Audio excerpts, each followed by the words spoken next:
고린도전서 11장 1절 한 절만 보시겠습니다. 합독하십니다. 시작. 내가 그리스도를 본받는 자 된 것 같이 너희는 나를 본받는 자 되라. 다시 한번 읽겠습니다. 내가 그리스도를 본받는 자 된 것 같이 너희는 나를 본받는 자 되라. 아멘. 바울의 신앙과 열매에 대한 말씀을 같이 나누도록 하겠습니다. 우리 성도님들, 오늘이 4월 아니죠, 5월이죠. 오늘이 5월 19일입니다. 내일이 무슨 날인지 아시겠습니까? 우리 친구들이 이제 아빠 저도 이제는 어른이에요 하는 그 성년의 날입니다. 만 20살이 되었을 때 성년 되는 거 아니겠습니까? 그러면 그 다음 날 5월 21일은 무슨 날인지 아십니까? 5월을 보니까 이 가정의 달 하면서 정말 가정과 관계된 많은 날들이 있더라고요. 5월 21일 날은 부부의 날이에요. 부부의 날 왜 5월 21일 날로 하겠습니까? 두 사람이 만나서 한 몸이 된다라는 의미를 가지고 부부의 날 이렇게 정했습니다. 5월 10일이 날이 무슨 날인지 아십니까? 퀴즈하는 시간 같죠? 5월 11일 날은 입양의 달입니다. 그러니까 이제 부모가 이렇게 없는 친구들, 조그만 아기들이죠. 이제 입양을 해서 어떤 분은 이제 이렇게 이런 보통 아기들을 가슴으로 낳는다 이렇게 말하는데 5월 11일 날은 입양의 날입니다. 왜 그러면 5월 11일일까요? 이게 뭐냐면 한 가정에 한 영혼을 입양한다라는 그런 마음을 품고 5월 11일 날을 입양의 날이라고 했습니다. 5월 5일 날은 당연히 아시죠, 그죠? 어린이날이고 5월 5일 날 어린이날인데 마침 또 주일이었기 때문에 5월 6일 날 우리 어린이 덕분을 참 많이 봅니다, 그죠? 5월 6일 날도 쉬었습니다. 5월 12일 날은 우리가 별로 관심도 없는 것 같지만 또 관심 있으시죠, 그죠? 석탄일이었습니다. 근데 주일이었는데 쉬지를 않았죠, 그죠? 그럼 왜 다음 날은 쉬지 않았는가? 왜 그런지 아십니까? 오늘은 이렇게 전부 다 이 컨셉이 뭐냐면 물어보는 겁니다. 왜 그럴까요? 제가 혹시 내 공휴일이 누구한테 강탈당한 그런 느낌이라 이제 한번 찾아봤습니다. 하니까 이 추석과 설날과 특별히 한 날 어린이날만 이렇게 공휴일이 겹쳤을 때 다음 날 쉰다 하더라고요. 석탄일이나 성탄절도 쉬지 않고 신년 1월 1일도 쉬질 않습니다. 자, 그러면은 이렇게 몇 개의 날들이 많이 있는데 제가 이제 하나 여쭤보고 싶은 것이 뭐냐면 5월 15일 지난주 수요일이었습니다. 그날은 무슨 날인지 아십니까? 그날은 스승의 날이에요. 이제 문제는 뭐냐면 그러면 스승의 날은 왜 5월 15일로 했을까? 그걸 여쭤보고 싶은 겁니다. 굉장히 길게 말을 했죠, 그죠? 서론이. 이제 5월 11일 날은 1+1 한 가정에 한 아이를 입양한다 이런 생각과 또 이제 21일 날은 두 사람이 만났지만 한 몸을 이룬다. 2+1, 1+1은 1이다. 이거 아니겠습니까? 그러면은 5월 15일 날은 왜 그날을 스승의 날로 했을까? 사실 말이죠. 5월 달에 여러 날이 이렇게 왔다 갔다 움직이면서 예전에는 5월 26일 날도 한 적도 있었습니다. 그러나 이제 이렇게 움직이게 된 거죠. 5월 8일은 이제 어버이날로 하지 않았습니까? 옛날에 이제 73년쯤 되는 것 같은데 그때 이전에는 어머니 날이라고 했습니다. 혹시 아시나요? 아시면은 여러분의 연식이 나오는 겁니다. 73년 이전에는요 어머니 날이었어요. 근데 이제 아버지들이 반기를 일으킨 거죠. 왜 어머니 날만 하냐? 나도 힘들었다. 이제 어버이날 된 거 아니겠습니까?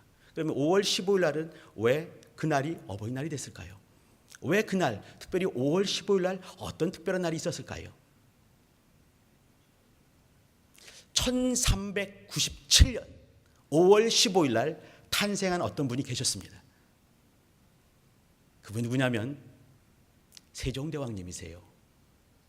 세종대왕은 스승이다 말하기 좀 그렇죠. 그죠? 위대한 왕이고 세종왕 이렇게 한 사람은 아무도 없습니다. 그죠? 항상 세종 대왕 이렇게 하지 않습니까?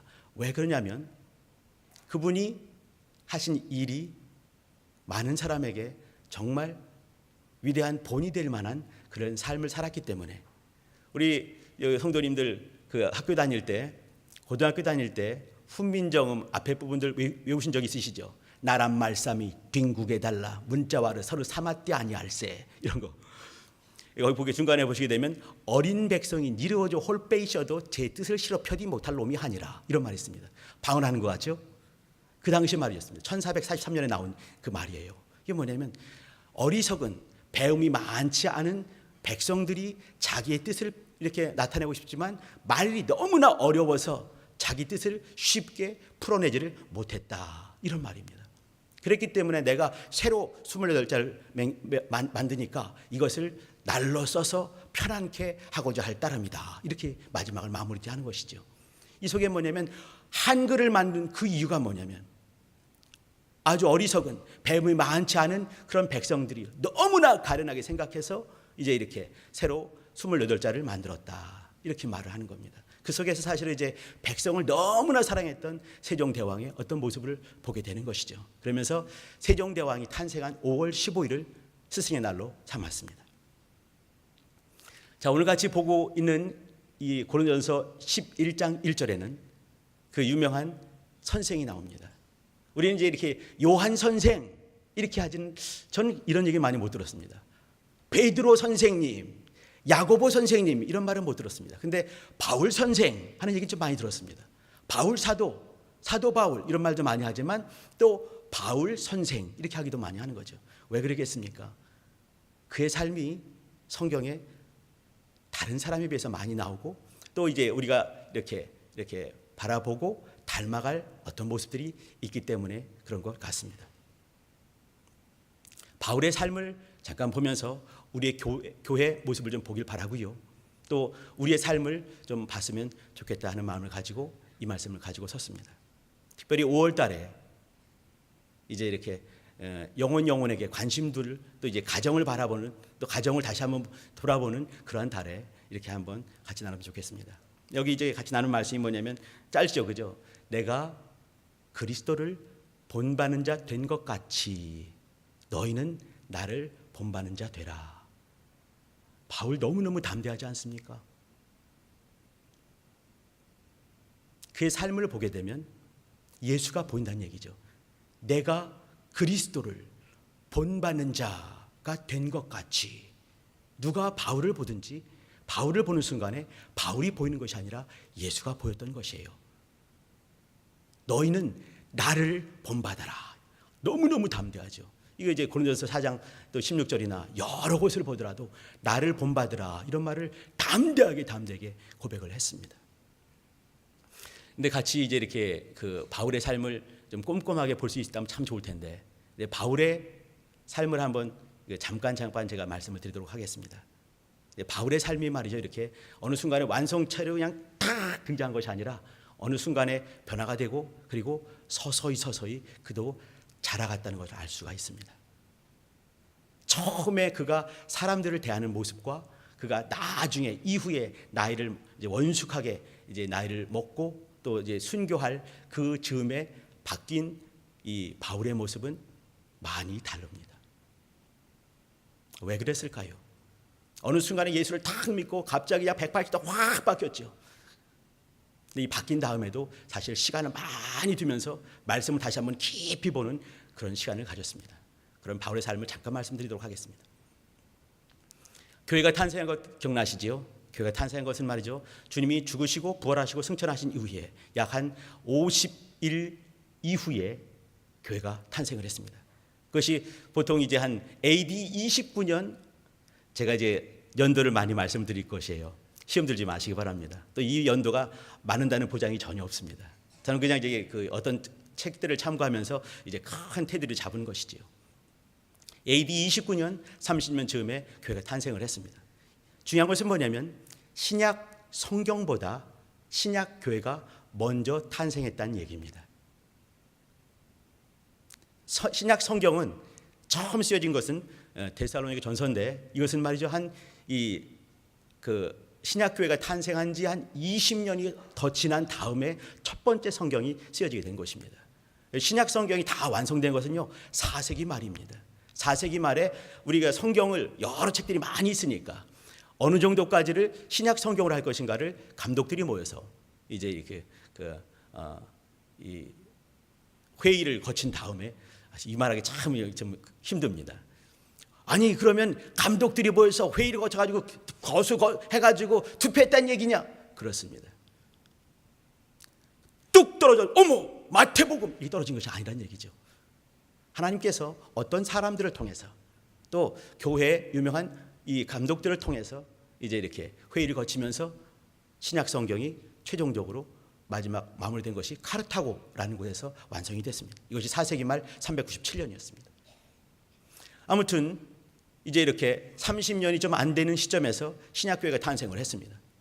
그러면 바울은 언제 이렇게 회심하게 됐을까요? 약 3년이 지난 다음에 33년 즈음에 회개하게 됐습니다.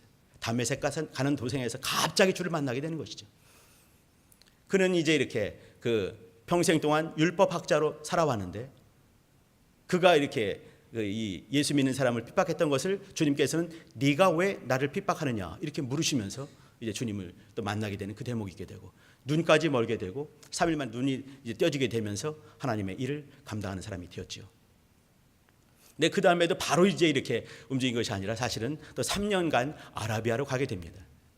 그러니까 33년부터 36년까지 아라비아에서 또 말씀을 깊이 보면서 다시 한번 그가 봤던 말씀 뭐겠습니까? 구약 성경이었습니다. 구약 성경 긴 1331페이지 보면서 내가 알고 있었던 율법과 또 내가 어느 날 갑자기 만난 그 예수님과 어떤 관계가 있는가 다시 한번 깊이 보는 거죠.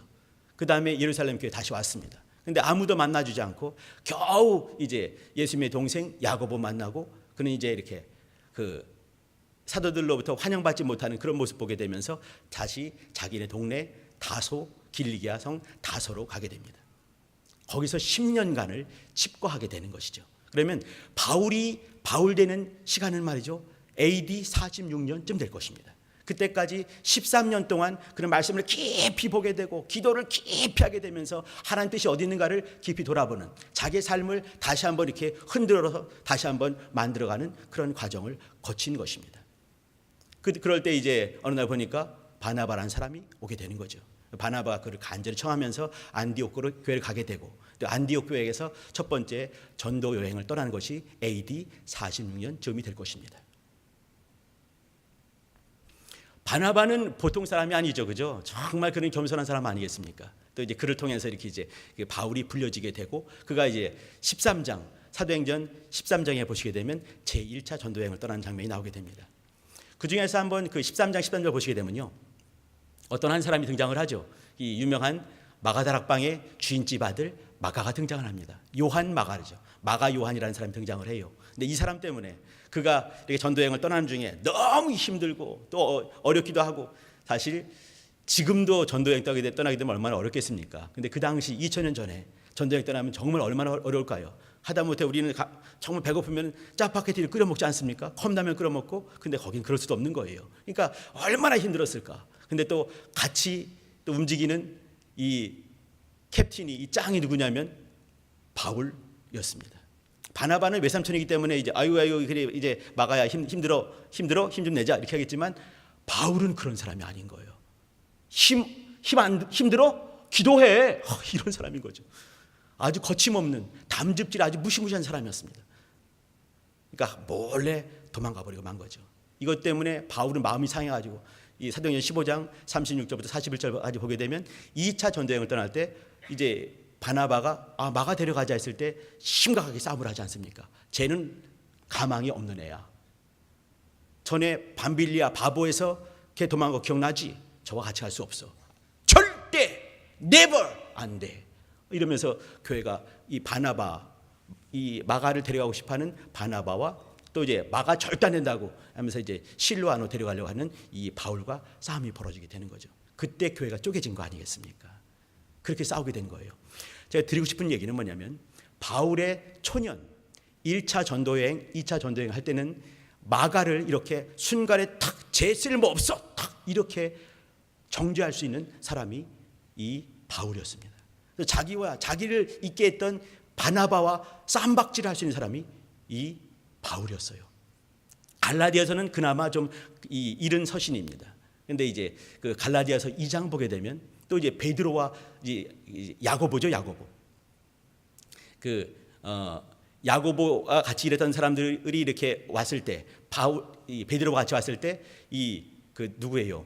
이 바울이 여러 사람들 앞에서 이 모든 사람 앞에서 이렇게 표현했습니다. 이 말은 뭐냐면 많은 사람이 있고 교회가 있었을 때 그 사람들 앞에서 이 베드로를 면책하는 대목이 나와요. 내가 유대인으로서 어떻게 이제 사람들과 같이 유대인이 아닌 사람들과 밥을 막 먹고 있는데 야고보 편에서 사람들이 오게 되는 거죠. 야고보 편에 사람이 왔을 때 유대인이 아닌 사람과 같이 밥을 먹던 베드로가 갑자기 야고보 편에서 온 사람들 보면서 갑자기 고개를 확 돌리면 딴 쪽에 움직이는 그런 모습을 보게 됐습니다. 이건 외식하는 모습 아니겠어요? 예, 베드로도 이런 모습이 있는 거죠. 근데 이거에 대해서 많은 사람 앞에서 몰래 그냥 단둘이 있는 것이 아니라 많은 사람 앞에서 이 베드로 얼굴이 정말 무색하게 막 면책하는 그런 대목이 있었습니다. 물론 그게 나쁜 것은 아니죠. 그러나 올바른 방법이겠느냐? 그건 다시 한번 생각해볼 문제가 될 거라고 생각을 합니다. 근데 이런 사람이었다는 얘기예요. 그러니까 초년에 회개했지만 또 13년간 또 놀랍도록 이렇게 준비를 했지만 그러나 초년에 역사하는 그런 모습은 조금 좀 불편한 모습이 없지 않아 있었습니다. 이게 바울의 모습이에요. 근데 이런 바울의 모습들이 서서히 바뀌게 되는 모습들을 우리는 성경을 통해서 이 바울이 썼던 13권의 서신을 통해서 우리는 볼 수가 있는 것입니다. 1차 전도여행은요, 이렇게 그 46년부터 50년까지 전도여행을 떠났죠. 그럼 전도여행 때 1차 전도여행 때는 서신이 있었겠습니까? 없었겠습니까? 당연히 없는 것이죠. 그는 처음 가서 그 첫 번째 복음 가지고 움직이기 때문에 서신을 쓸 수 있는 그런 장소가 없었습니다. 1차 전도여행 때 마치고 돌아왔지요. 또 2차 전도여행을 이 50년부터 54년까지 또 떠나게 됩니다. 이 2차 전도여행을 떠나게 되면서 쓴 서신이 그 유명한 데살로니가 전서와 후서입니다. 그러니까 첫 번째 성경은요, 신약 성경의 첫 번째 성경은 데살로니가 전서와 후서입니다. 이게 한 51년, 52년, 53년 그 어간에 쓰여질 거라고 이제 생각들을 하고 있습니다. 이때 나온 얘기는 뭐냐면 주님께서 다시 오신다. 하나님은 살아계시고 예수님께서는 다시 오시는 우리 죄를 계속하신 주님이신데 그분은 다시 오실 것이다 라는 이 재림에 대한 이야기가 있습니다. 다시 말씀드리면 여기는 이제 이렇게 그 종말론적인 그런 관점에서 쓰여진 성경이 데살로니가 전서와 후서입니다. 자, 제가 이제 이렇게 바울의 서신 13권을 네무더기로 말씀을 드릴 것입니다. 이 네무더기는 말이죠, 바울의 어떤 이 신학적인 관심의 흐름이라고 보셔도 틀리지 않습니다. 물론 이제 이 성경들은 말이죠, 그때마다 상황에 따라서 상황적인 것이 담겨 있는 것이죠. 데살로니가 교회가 그때 어떤 일이 있었기 때문에 거기에 쓴 것이 그 성경 아니겠습니까? 그러나 그런 일이 벌어졌다 하더라도 서신을 안 쓸 수도 있는 것이에요. 못 쓸 수도 있는 것입니다. 또 관심이 덜할 수도 있는 것이죠. 근데 그때마다 탁탁 쓰게 만든 이유가 있지 않겠습니까? 하나님의 일은 우연이라는 것이 없습니다. 저는 그렇게 믿습니다. 필연이란 얘기죠. 메시지가 있다는 얘기입니다. 저는 이 속에서 메시지를 발견하고 싶은 것이에요. 그러니까 첫 번째 2차 전도여행을 통해서 이제 나온 서신이 데살로니가 전서와 후서고 이것은 초기 서신이라고 불리기도 하고 이것은 종말론적인 관점에서 쓰였다. 한번 기억해 주시기 바랍니다. 두 번째입니다. 두 번째는요, 세 번째 3차 전도여행을 떠납니다. 54년부터 58년까지 떠나게 되는 것이죠. 이때는 그 유명한 서신들이 그러니까 고린도 전서, 후서, 또 갈라디아서, 로마서가 쓰여졌습니다. 여기는 이 분량들이 굉장히 많죠. 분량들이 많이 있지만 그러나 아주 이제 주고 싶어하는 메시지는 너무너무 심플합니다. 그것은 뭐냐면 믿음으로 말미암아 구원에 이른다. 바로 이것입니다. 구원에 대한 얘기가 있는 것이죠. 이걸 흔히들 교리 서신이다 이렇게 하고 있습니다. 그 속에는 교리가 많이 담겨 있는 것이죠. 근데 많은 교리도 있지만 한마디 탁 할 수 있다 한다는 것은 뭐냐면 이신칭의 이겁니다. 구원을 어떻게 받는가? 행함이 아니라 믿음으로 말미암는 것이다 라는 것을 조목조목 여러 환경 가운데 상황 가운데 또 이제 얘기를 하면서 이신칭의를 말을 하는 것이죠. 교리서신입니다. 여기는 특별히 구원에 대한 얘기가 담겨 있는 것이죠. 그 한마디로 한다면 구원론이다라고 보시면 틀리지 않습니다. 그 다음에 이제 58년 이후에 60년 가을부터 61년 봄까지 사도 바울은 로마로 잡혀가게 됩니다. 호송하게 되는 것이죠. 그리고 61년부터 61, 62, 63년 동안에 로마의 감옥에 갇혀 있었습니다. 로마에 감옥에 갇혀 있으면서 그는 움직일 수가 없는 것이죠. 움직일 수가 없었지만 그러나 또 이제 에베소 교회, 빌립보 교회, 골로새 교회, 또 어떤 한 사람 빌레몬에게 편지를 쓰게 됩니다. 우리는 그것을 흔히 옥중서간, 옥중서신 이렇게 부르죠. 61년, 62년쯤에 쓰였다고 보고 있습니다. 그는 옥에 갇혀 있으면서 예수님이 누군가를 말하고 있는 것이에요. 이제 보통 이제 에베소서 하게 되면 교회론이다 이렇게 할 수가 있습니다. 그러나 그러면 예수님이 교회의 무엇이냐 물어보면 뭐겠습니까? 머리다 이렇게 말하는 거예요.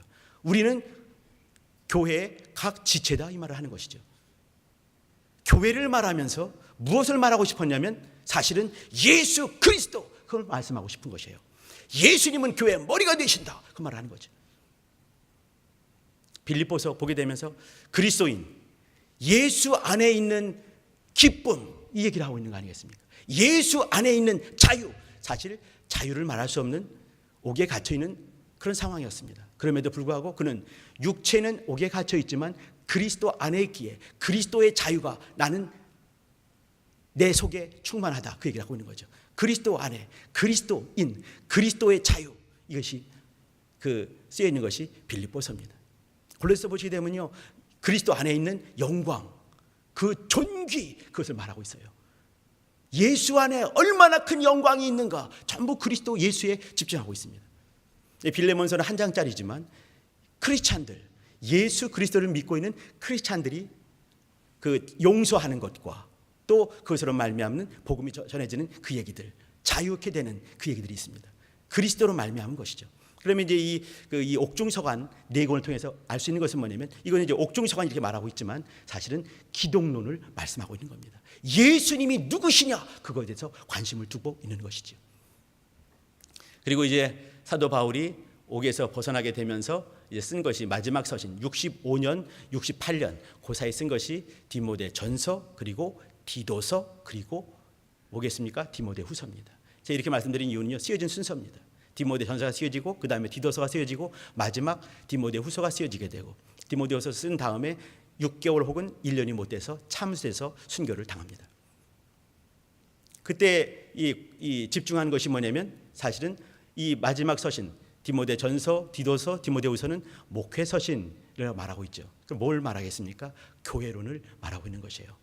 여기서 뭘 말하냐면 이 교회 일꾼들 자들, 그러니까 집사 또 혹은 이제 목사들은 어떻게 쓰임 받아야 될 것인가, 어떠한 정신을 가져야 될 것인가, 교회는 어떠한 곳이 되어야 되는가, 교회가 갖고 있는 놀라운 영광이 어떤 것인가, 또 그럼 교회를 향해서 우리는 어떻게 충성스럽게 쓰임 받아야 될 것인가를 꼼꼼히 써준 것이 이 마지막 서신 이 디모데 전서, 디도서, 디모데 후서입니다. 교회론을 말씀하고 있죠. 제가 이제 이렇게 아까 잠깐 그 요한 마가 때문에 그 바나바와 싸움을 하는 사도 바울을 말씀드렸습니다. 디모데후서 4장 11절에 보시게 되면 편지에 이렇게 되어 있습니다. 내가 올 때 마가를 데리고 와라. 그 마가 누구냐면 그 마가 때문에 바나바와 싸우게 되고 안디옥 교회가 쪼개지게 했던 그 마가였습니다. 마가를 데리고 와라. 마가는 나의 일에, 나의 일이 무엇이겠습니까? 예수의 일이에요. 나의 일에 유익하다, 유익한 자니라 라고 말을 했습니다. 바울이 바뀐 것이에요. 복음의 일을 감당하면서 예수의 일을 감당하면서 그는 바뀌어지게 된 것이죠. 제가 이제 이 13권을 네 무더기로 말씀을 드렸습니다. 첫 번째는 이제 그 초기 서신 데살로니가 전서와 후서입니다. 여기는요 종말론적인 얘기가 담겨 있습니다. 어떤 사람이 그렇게 말했습니다. 솔제니치는 사람인데 이렇게 영혼은 반드시 고통부터 경험을 해야 한다라고 말을 했습니다. 수용소 군도라는 책에 이렇게 말을 했어요. 이게 무슨 말씀인지 대충 기억나시죠? 감이 오시지요? 예를 들면 이런 겁니다. 어떤 사람이 일이 너무 잘 되고 사람들이 다 자기만 사랑하고 손대는 일마다 형통하고 모든 사람들이 자기를 우러러보고 막 그랬을 때 마실을 탁 나가서 탁 돌아다니다가 기분이 너무 좋은 거죠. 너무 아름다운 세상, 기분이 너무 좋아요. 감사해요. 그래서 오늘은 내가 예수를 한번 믿어봐야지. 이런 분 한번 계시면 손 한번 들어봐 주시기 바랍니다. 이런 사람이 없다는 얘기를 하고 싶은 거예요. 신앙생활은 사실 모두가 대부분의 많은 사람들이 모태신앙이라 하더라도 어느 순간에 예수를 만날 때 그들이 말이죠, 이렇게 인생의 한계, 개인적인 종말을 경험하게 되면서 주님께 깊숙이 들어가게 되어 있는 것입니다. 모든 영혼들은 이와 같이 고난과 고통 가운데 신령한 것에 깊어지는 것이에요. 전에 제가 이런 말을 한 적이 있습니다. 예수 안 믿는데 모든 일이 형통한 것은 어떤 의미로 저주가 될 수가 있다라고 말씀드린 적이 있는데, 그건 사실입니다. 예수 안 믿는데 모든 일이 너무 잘 돼요. 문제 있는 거 아니겠습니까? 예수 믿을 수 있는 기회가 박탈당한 것이에요. 인생들은 말이죠, 고난과 어려움 중에 주님을 만날 수 있는 기회가 만들어지는 것입니다. 사도 바울의 관심도 사실 말이죠, 그는 주님을 만나는 그 순간에 자기가 열심히 쌓았던 그 성이 한순간에 와르르 무너지게 되는 것이죠. 그리고 13년간 그것을 다시 한번 검증하는 시간을 아라비아와 다소에 가서 말씀을 통해서 다시 한번 깊이 보게 되는 것이에요. 그러면서 이제 그 종말론적인 그런 관심이 틀림없이 있었을 것이다. 그 다음 뭐겠습니까? 그 다음 구원입니다.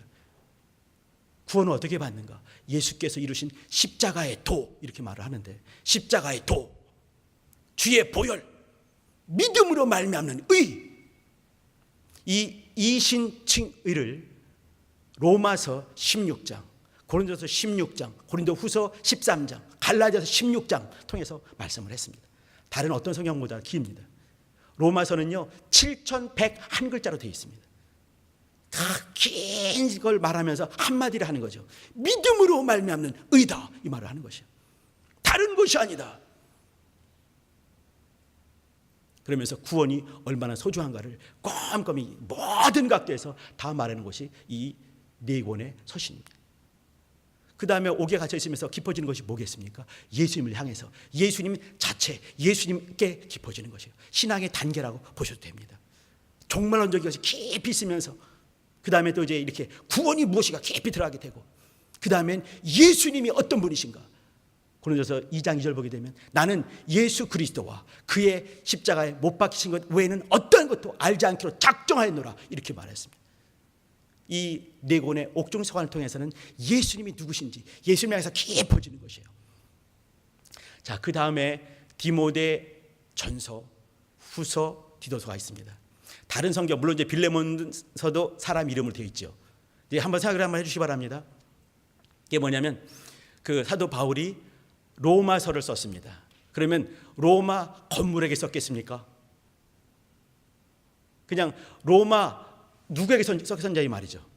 그건 나와 있지는 않습니다. 사실 이제 로마서 16장 보게 되면은 그 30여 명 가까이 되는 사람들이 꼼꼼히 나오지요.